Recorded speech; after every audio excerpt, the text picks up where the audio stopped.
Today on What's Unsaid, the UN's climate neutrality claims are false. The UN doesn't know what carbon credits they're buying and is claiming climate neutrality based on potentially harmful and ineffective carbon credits. This is What's Unsaid, a new bi-weekly podcast by the New Humanitarian, where we explore open secrets and uncomfortable truths around the world's conflicts and disasters. My name is Irwin.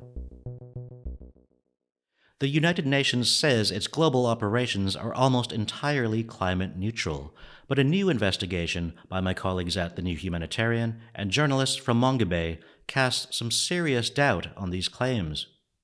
The UN is one of the most influential voices pushing for climate solutions. Here's UN Secretary-General Antonio Guterres. We are in the fight of our lives, and we are losing. Greenhouse gas emissions keep growing. Global temperatures keep rising. And our planet is fast approaching tipping points that will make climate chaos irreversible. We are on a highway to climate hell, with our foot still on the accelerator. This investigation shows that the UN's green claims are based on buying millions of carbon offset credits. The problem? Experts say these do little to actually cut the emissions that fuel the climate crisis. Our investigation found that at least 13 projects funded in part by UN carbon credits were linked to reports of environmental damage, health problems, and even displacement, the kinds of problems the UN itself works to prevent. Before we unpack this, let's take a step back. Carbon credits, offsets, greenhouse gas emissions, net zero, climate neutrality. What does it all mean? Here's a quick rundown by Joseph Romm, who is a senior research fellow at the Penn Center for Science, Sustainability, and the Media. Offsets are reductions of carbon dioxide emissions from an activity in one place to make up for emissions elsewhere. So typically a company that wants to keep polluting might pay a developing country to reduce its emissions instead. Now, very related to offsets are the terms climate neutrality and net zero. Climate neutrality is if a company purchases enough offsets to cover all of its emissions, then in theory, we can call ourselves carbon neutral or net zero. Carbon credit is a tradable unit representing 1 ton of CO2. Offsets can be turned into credits and sold on the international market. And that gets us to the greenwashing claim. They're not actually doing anything good for the environment. They're just pretending to so that they can get some environmental public relations credit. And that is what is called greenwashing. And, greenhouse gas emissions are the things that trap heat. That's what is causing global warming. The number one greenhouse gas is carbon dioxide from burning hydrocarbons, coal, oil, and natural gas. You burn a hydrocarbon, you burn carbon, it becomes CO2. This is What's Unsaid. I'm Irwin, staff editor at the New Humanitarian. In today's episode of What's Unsaid, the UN's climate neutrality claims are false. Here to talk about the investigation is the New Humanitarian's investigations reporter, Jacob Goldberg. Jacob, hi. Hi, Irwin. Good to be here. So, Jacob, you were part of a team of journalists who investigated the UN carbon credits portfolio for a year. What did you find? We found a few things when we started looking into the UN's portfolio. The first thing I discovered was that the UN's carbon credit portfolio is not public. I believe that before we started looking into it, no one really knew what carbon credits the UN was buying, and this might be the first time that anyone's thought to analyze their portfolio. I also found that most UN entities that use offsets to claim climate neutrality don't know what carbon credits they're buying. They outsource those purchases to another UN agency. And when I asked most UN entities, what carbon credits did you buy? They said, go talk to the UNFCCC, which is the UN's climate change body. And the third thing that I found was that after I got records of purchases from the UNFCCC and from a few other UN entities that do keep records themselves, that questions of carbon credit quality arise. A carbon credit can only offset your emissions and allow you to claim climate neutrality if it does exactly what it says it's doing, if it does its job as advertised, which is to reduce a metric ton of greenhouse gas emissions. But there's a lot of criticism and analysis of certain types of carbon credits that says that entire categories of carbon credits don't do what they're claiming to do. Entire categories of carbon credits are not reducing emissions, at least not to the extent that they claim to. And we found lots of those types of carbon credits in the UN's portfolio. So no one really knows where these carbon credits are going. But first, let's take a step back. Carbon credits are this go-to formula for people who want to go green. Many of those people are businesses and, as we see, UN agencies. For a long time, they were seen as a good thing. You can be carbon neutral. You can offset your emissions. Why is buying carbon credits a problem? Carbon credits were seen as a good thing. In the 90s and early 2000s, when major carbon credit markets emerged, including the Clean Development Mechanism, the CDM, which is run by the UN and is also where the UN buys most of the carbon credits they use to offset their own emissions. But carbon credits were seen as a solution to the problem that it would be too expensive to decarbonize, to transition away from fossil fuels. And industrialized countries, and countries are the main customers of carbon credits, couldn't do it quickly enough and had no other way to contribute to slowing down climate change. The solution was they can just pay companies in the global south to reduce emissions for them and subtract those emissions from their annual emissions reports. What's emerged in recent years, and especially in the last couple of years, is a lot of reporting investigating carbon credit quality. Like I said earlier, carbon credits are not always as good as they claim to be, as they advertise themselves to be. There's a lot of variance in carbon credit quality. And what has emerged a lot in reporting over recent years is that the market seems to be dominated by low quality carbon credits. And inevitably, those are the credits you find when you look into most organizations' purchases. There's also the problem that if you're buying carbon credits to offset your emissions, you're not actually reducing your emissions. How do experts see that as being part of the issue? That's true. Carbon credit quality aside, I think lots of experts say that you cannot buy your way out of the climate crisis. You have to reduce your emissions locally through your own operations. That question supersedes all the criticism that we included in our investigation. You can always say that offsetting is not the solution, but if you do claim that offsetting has a utility in fighting climate change, then the secondary question arises, which is it actually doing anything? And very often they're not. You found that many of the carbon credits bought by the UN are of low quality. What does that mean in practice? Can you give us some examples of what low quality carbon credits and low quality projects are? I think the easiest to understand and probably the first line of defense when analyzing a carbon credit is called additionality. The criterion of additionality asks, are the emission reductions that this project and all of its credits, are the reductions it achieves, are they in addition to what would have been reduced in another situation? Let's say we're talking about a hydropower dam, and the hydropower dam claims to reduce 1 million metric tons of carbon dioxide. The project has to prove that those 1 million tons would not have been reduced if the project did not have the ability to sell carbon credits. It can only claim those reductions and offer them for sale if the only way that those reductions would have happened is with the money that they earn through carbon credit sales. And in that example, hydropower dams, they don't really rely very much on revenue from carbon credit sales. They rely on government policy and the revenue from the sale of electricity. They don't rely necessarily, or in most cases, on carbon credit sales. So any displacement of fossil fuel energy that they claim would have happened in any event. So you cannot sell those credits. You can't sell those reductions. Right. And so it seems like there's a lot of hydropower energy projects involved in these sorts of what's described as low quality projects. Where you are in the Mekong region in Bangkok, but in Southeast Asia more specifically, there are these hydropower projects that are being built, and they would have been built anyways, the argument goes, because the governments want them to be built, the private sector wants them to be built, with or without a carbon credit scheme involved. Is that about right? That's right. Okay, so how much money did the UN actually spend on buying these sorts of carbon credits from low quality projects?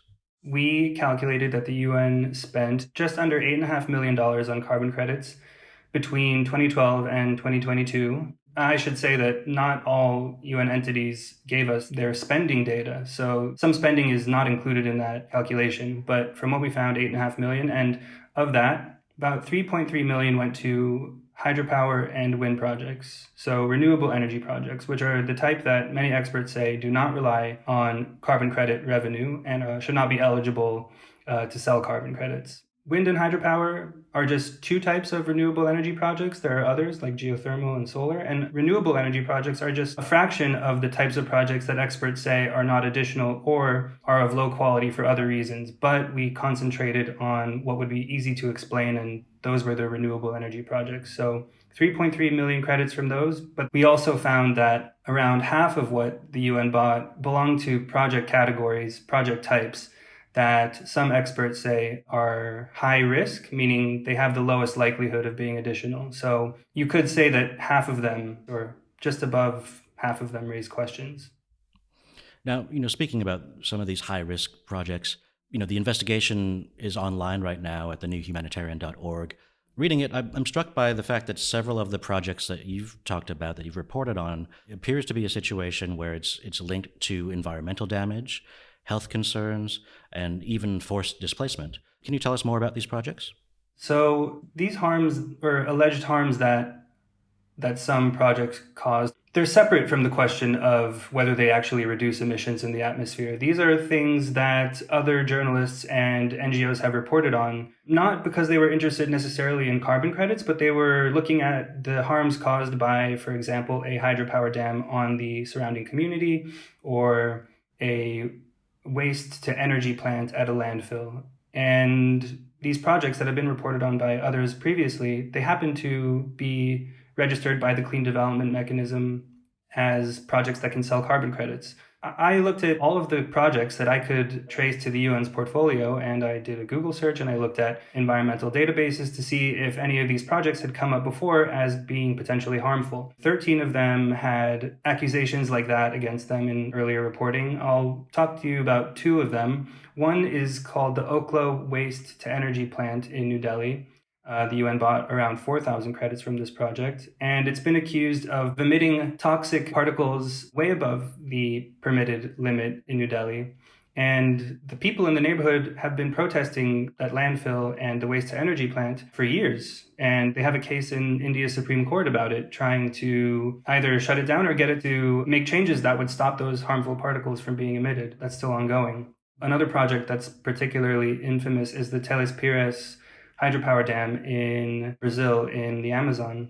And the construction of that dam involved blowing up a part of a river that was sacred to an indigenous community and has also been linked to deforestation. And some research says that by flooding the forest around it, this dam is actually causing vegetation to decompose, and that actually releases more emissions into the atmosphere, more than double than this dam claims to reduce.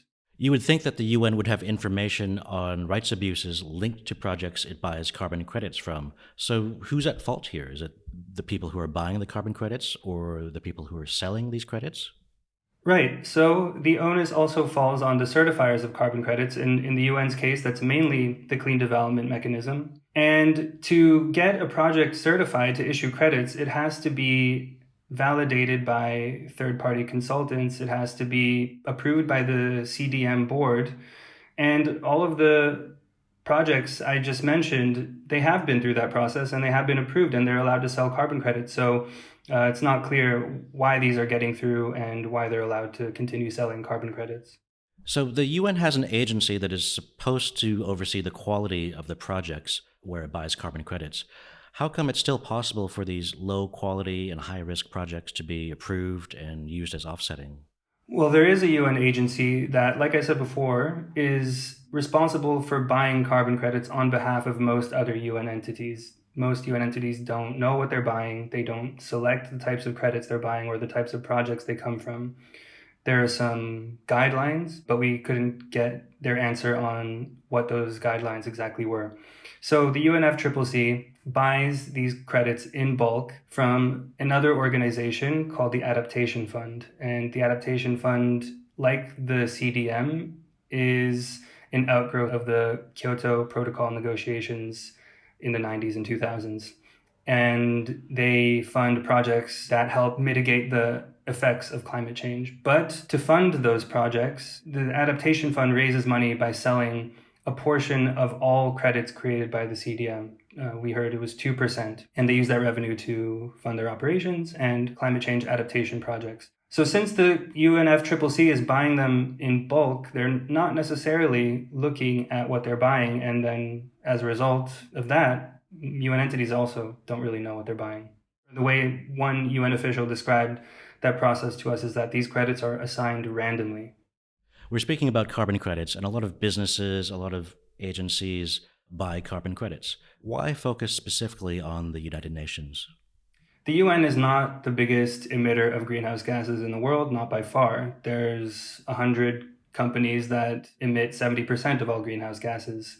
That should definitely be pointed out. Also, governments have more control than the UN over how much investment goes into the fossil fuel industry as opposed to renewable energy.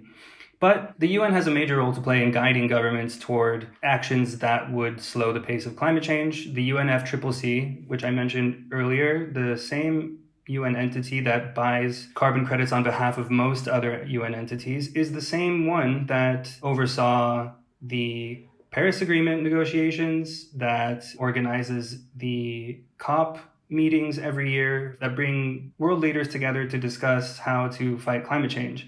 So they're a leader in addressing climate change, and they're also an organization that seems to have spent millions of dollars on carbon credits that don't do what they say and uses them to claim that the entire UN entity is almost completely climate neutral. So, if the UN is using carbon credits to claim that they're climate neutral, this sounds like a form of greenwashing. How do you see it? I spoke to experts who did describe it as a form of greenwashing, and I guess it really depends how you define greenwashing. But if you define greenwashing as a type of marketing or public communication that signals that an organization or a country is doing something to reduce the harm of climate change or to prevent climate change, but what they're describing doesn't actually do those things, then yeah, I think it meets that definition. But that wasn't the goal of this reporting. I think greenwashing is a flexible term. I think the main point of what we did here was to show that the UN doesn't know what carbon credits they're buying and is claiming climate neutrality based on potentially harmful and ineffective carbon credits. What about what others in the aid sector are doing? Obviously, the UN agencies are just one part of the international aid sector, but there are international NGOs and others who have their own policies. How do they view carbon credits and carbon offsetting and climate neutrality? Yes, we spoke to a couple other NGOs and humanitarian organizations who are taking a different approach from the UN. So the UN is buying carbon credits, using them to lower their reported emissions at the end of every year, and then claiming up to 99% climate neutrality. Oxfam UK, they also buy carbon credits, but they told us that they don't claim those credits as reductions of their own emissions. They buy them because the money goes toward potentially helpful climate mitigation projects in the global south. And those projects might be doing something good, but they're not saying that they're climate neutral because of them. We also spoke to MSF because earlier this year, they released a sustainability roadmap where they publicly announced that they were not going to buy carbon credits anymore. They're going to concentrate exclusively on reducing their emissions locally. A lot of experts told us that that's the way to go. But there's a reason why not all organizations are taking that approach. There's a major limit on how much you can reduce locally, and that really depends on where energy comes from in the country where you're based. It's not up to a single organization to decarbonize, or at least there are limits to it.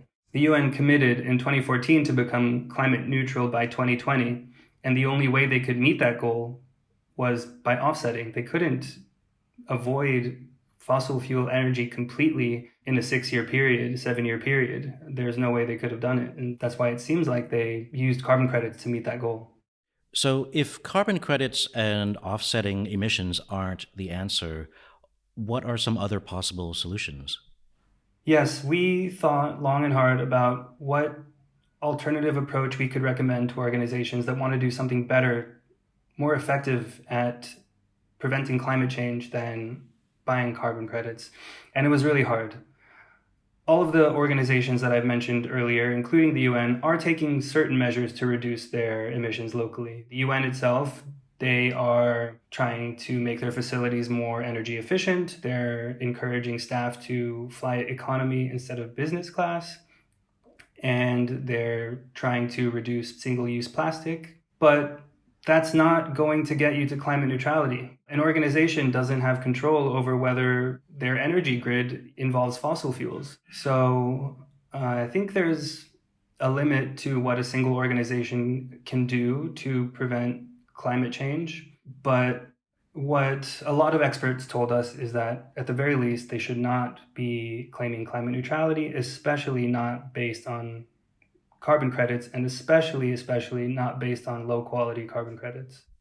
So, the New Humanitarian conducted an investigation into the aid sector's broader carbon footprint a couple of years ago. Your investigation is sort of building on that.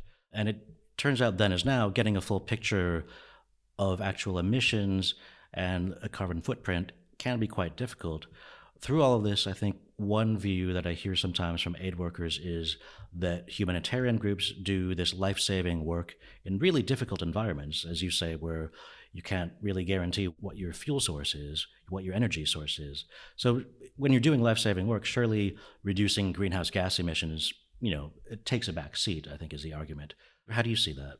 Okay, well, I'll just point out that I haven't heard anyone say anything like that. But if I did hear someone say something like that, I would say, well, first of all, climate change is a huge contributing factor to humanitarian situations. And any organization should, to the extent that it can, try to not contribute to climate change. And that goes even more so for the UN, which has all these very public commitments to being a leader on preventing climate change. It's true, the UN's work needs to be done. They should do what they can to save lives. And if some amount of fossil fuels are required to do that, that's not really what my investigation was about. It was about them claiming to be climate neutral. If they're going to use fossil fuels to operate, and their only way to counteract that is through carbon credits, the experts I spoke to said they shouldn't be saying they're climate neutral. Maybe there are ways for them to invest more in decarbonizing their own operations. There probably are. Maybe they can look into that. So you brought your findings to multiple UN agencies. How did they respond? Is this an issue that people are talking about? The impression I get is that at the UN, this is not something they're talking about, or at least not to me. They maintain that every credit they buy represents the reduction of 1 metric ton of carbon dioxide in the atmosphere. They haven't budged from that. They have not remarked at all on the question of carbon credit quality. And I think that's to be expected. The CDM and everyone who buys their credits is not going to admit that it's not credible. The billions of dollars rest on them claiming that each credit represents the reduction of 1 metric ton. So I don't know what's going on inside the UN, and they also did not respond to lots of questions about how they choose their carbon credits, how they screen low quality carbon credits, and whether they're following their own guidelines on making sure that their credits are doing what they claim to. There are people connected to the UN who do have opinions on this. You brought your findings to a special rapporteur, that's an independent expert on rights and the environment, David Boyd. What did he tell you? David Boyd took a look at a summary of our findings, which outlined the millions of credits that came from wind and hydropower projects. He looked at the findings about projects that have been accused of harming communities, and he said that he was very troubled by the findings. He said the UN needs to conduct an independent investigation or commission an independent investigation into what carbon credits they bought and whether they did what they claim to and what impacts they've caused. And he said that the results of that investigation need to be made public. So to me, that sounds like there's potential here for this to open up a way to talk about something that really hasn't been discussed within the UN, which is how effective its climate neutrality programs and its carbon offsetting schemes really are. How do you feel after working on this for a year about the potential to change something or to at least begin the discussions about it? I feel optimistic. I think there's some real low-hanging fruit here, which is that the UN can look into its previous purchases of carbon credits. They have all those records, and they can see whether they believe any of them were low quality, and they can revise their climate neutrality claims based on their own findings. They can tell the truth about what they actually achieved through those purchases. Jacob, thanks for joining us on What's Unsaid. Thanks for having me. That's it for today's episode of What's Unsaid, a podcast about open secrets and uncomfortable truths around the world's conflicts and disasters. You can read the entire UN carbon offsets investigation on thenewhumanitarian.org. What are people afraid to talk about in today's crises? What needs to be discussed openly? Let us know. Send us an email at podcast@thenewhumanitarian.org. Subscribe to The New Humanitarian on your podcast app for more episodes of What's Unsaid, our new podcast about open secrets and uncomfortable truths, with new episodes every other week, hosted by Ali Latifi and me. This episode is produced and edited by Martha Vanderwolf, with original music by Whitney Patterson, and hosted by me, Irwin Loy.